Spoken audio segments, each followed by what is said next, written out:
ইমাম বুখারী রাহমাতুল্লাহ আলাইহি তিনিও এই দুইটি হাদিস আউয়াল আর আখিরে তিনি গ্রহণ করেছেন। বলেন না আলহামদুলিল্লাহ।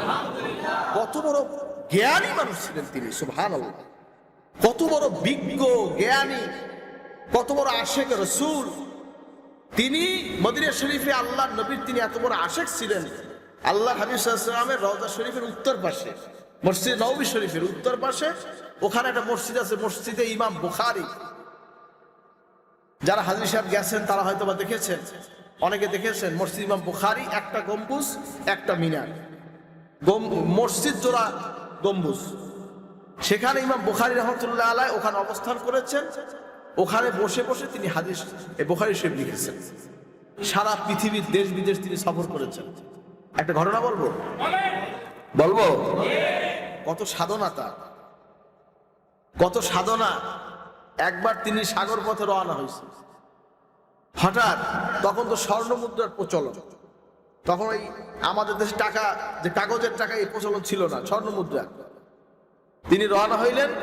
রওনা হওয়ার সময় প্রতিমধ্যে ওনার কাছে যে স্বর্ণ মুদ্রা ছিল এইটা আপনার দেখছে এক দুষ্ট লোক দেখে ফেলছে।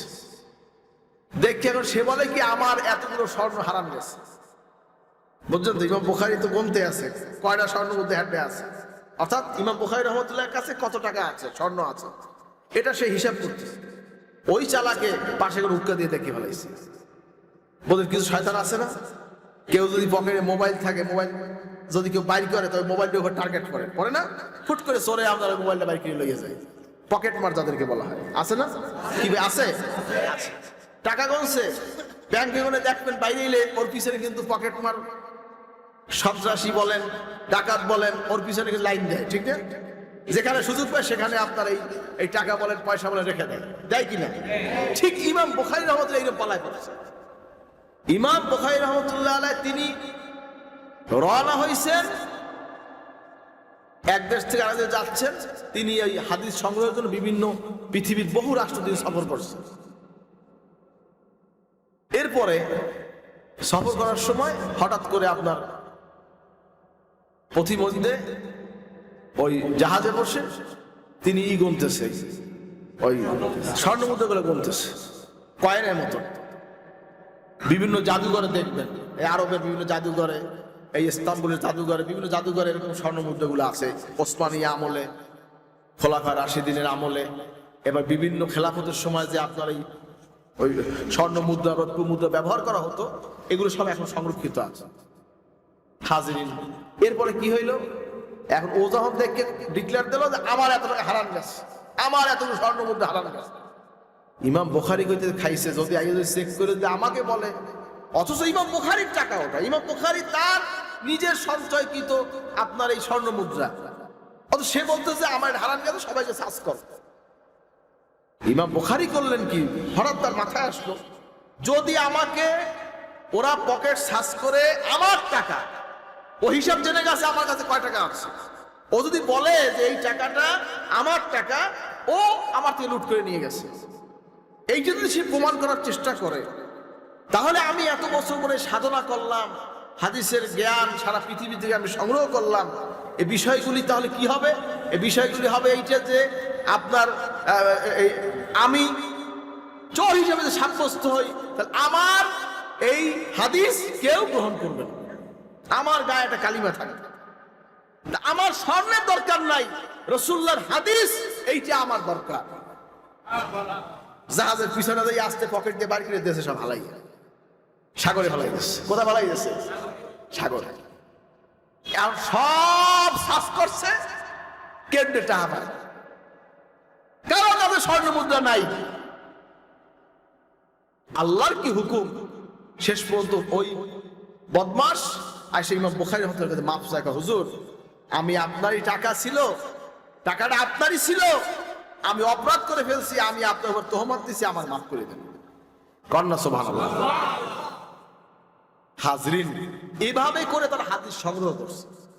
সেই হাদিসগুলোকে এখন বলো জাল, জয়ীফ, মওজু, কত কথা বুঝছেন, কত সতর্কতা। বুখারী শরীফের মধ্যে অনেকে দুই একটা দুর্বল হাদিস কইতে চায়, নাউজুবিল্লাহ আসতে কই দিয়া জোরে কান নাউজুবিল্লাহ। বুঝছেন তো, এগুলি ইতিহাস পড়তে হয়, ইতিহাস জানতে হয়।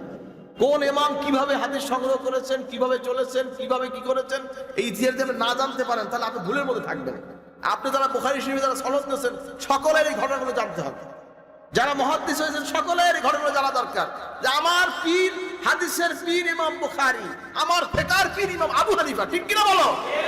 মনে রাখবেন, আমার ফিকহের পীর কে? ইমাম আবু হানিফা রাহমাতুল্লাহ। আমার হাদিসের পীর তিনি হলেন ইমাম বুখারী, আমার ফিকহের পীর হচ্ছে ইমাম আবু হানিফা রাহমাতুল্লাহ আলাইহি। বলেন আলহামদুলিল্লাহ। বিষয়গুলি খেয়াল রাখবেন, এগুলি আপনাদের উসুল। পীরে পীরে ভাগ আছে, তারাও পীর ছিল, তারা ইমাম ছিলেন, তারা শায়েখ ছিলেন। ওই যুগের তাদেরকে শায়েখ বলতো, ও যুগের তারা পীর ছিল। বলেন আলহামদুলিল্লাহ। ইমাম বুখারীরও ইমাম আবু হানিফা রাহমাতুল্লাহ পীর ছিল।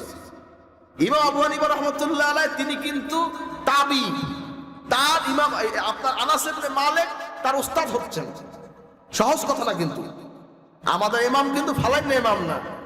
তোমরা এই 1700-1800 শতাব্দীতে আসছে, 19-19 শতাব্দীতে আসছে, তোমরা আমাদেরকে বিভিন্ন কথা বুঝাইতে চাও, কিন্তু আমরা কিন্তু দুর্বল পার্টি না, আমরা কিন্তু সেই আমলের পার্টি। ঠিক না? কন আলহামদুলিল্লাহ। কান এই বিষয়টা খেয়াল রাখবেন। এজন্য এলেম শিক্ষা দরকার, এলেমের বিকল্প কোনো জিনিস নাই। আমলের জন্য এলেম দরকার। হযরত ইমাম মালিক রাহমাতুল্লাহ আলাইহি বলেন, যে ব্যক্তি এলেম শিক্ষা করেছে, এলমে শরিয়াত শিক্ষা করেছে, এলমে বাতিল শিক্ষা করে নাই, সে ফাসিক। যে ব্যক্তি এলমে মারিফত শিক্ষা করেছে, শরিয়াত শিক্ষা করে নাই, সে জিন্দিক। আর যে ব্যক্তি এলমে শরিয়াত এলমে মারিফত উভয়ের সমন্বয় হয়েছে, সে হলো মুহাক্কিক। বলেন না সুবহানাল্লাহ। হাজরিন, ইমাম মালিক রাহিমাহুল্লাহ তাআলা তার ওস্তাদও কিন্তু সাহাবী, তিনিও তাবী। মদিনা শরীফে ইমাম ছিলেন তিনি। ইমাম আবু হানিফা রাহমাতুল্লাহর সঙ্গে তার দেখা হয়েছে মদিনা শরীফে। হাজরিন, এই ইতিহাসগুলি আমাদের জানা দরকার আছে, আছে কি নাই? আছে কি নাই? নবীরা হলেন তারা তাদের ওয়ারেস উলামায়ে কেরাম, আল উলামাউ ওয়ারাসাতুল আম্বিয়া। নবীদের সন্তানরা কিন্তু তাদের সম্পদের ওয়ারেস হয় নাই। লা নুরাসা মা তারাকনা সাদাকা। নবীদের সম্পদের মালিক তার ওয়ারেসদের মধ্যে বন্টন হয় নাই, এটা সাদকা, ওয়াকফ, এটা ওয়াকফ হিসেবে চলে গেছে। হযরত রাসূল পাক সাল্লাল্লাহু আলাইহি সাল্লামের যে সম্পত্তি ছিল, এই সম্পদ আবু বকর সিদ্দিক রাদিয়াল্লাহু তাআলা যখন দায়িত্বে ছিলেন তখন তার জিম্মায় ছিল। তার ইন্তেকালের পরে হযরত ওমর রাদিয়াল্লাহু তাআলা দায়িত্ব আসলেন, তিনি এই সম্পত্তির মুতাওয়াল্লি দায়িত্ব দিলেন হাসান এবং হুসাইন রাদিয়াল্লাহু তাআলা। বলেন না সুবহানাল্লাহ।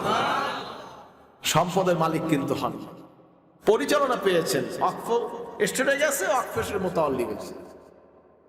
নবীদের ক্ষেত্রে তামাম নবী আদম আলাইহিস সালাম থেকে আমার নবী পর্যন্ত কোন সম্পত্তির ওয়ারেস নবীরা কোনো মিরাস হবে না, কোনো টাকার কোনো পয়সা। পিয়া লাম ইউরিসু দিনারা ওয়ালা দিরহামা ওয়ালা কি ইউরিসুল ইলমা। বলেন না সুবহানাল্লাহ।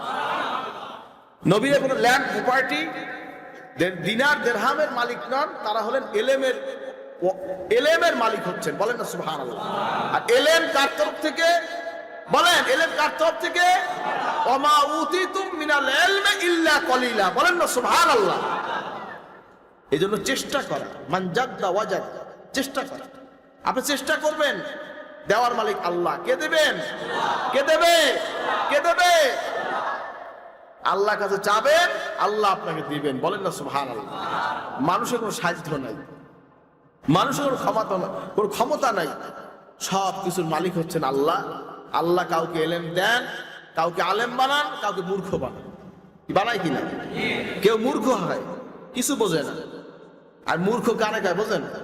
মূর্খ কারে কয়?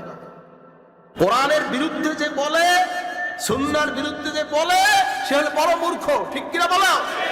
হলো বড় মূর্খ। আর যারা কোরআন হাদিস বোঝে না, ঠিকই, কোরআন হাদিসের জ্ঞান যাদের মধ্যে নাই, বোঝে না, হ্যাঁ বিষয় ভিন্ন। যারা বিরুদ্ধাচরণ করে তাদের ব্যাপার ভিন্ন, ঠিক কিনা বলেন? খেয়াল রাখবে কথাগুলো, মনে রাখবেন এই কথাগুলো। মানুষ ভুলের মধ্যে থাকে হাজরিন। তাই যারা বিরুদ্ধ হয়ে গেছেন, ইলমে দ্বীন অর্জন করতে পারেন নাই, আপনি বাংলা পড়েন, বাংলা পড়ে তিনি আলেম হন, আপনি বাংলা পড়ে আলেম হন।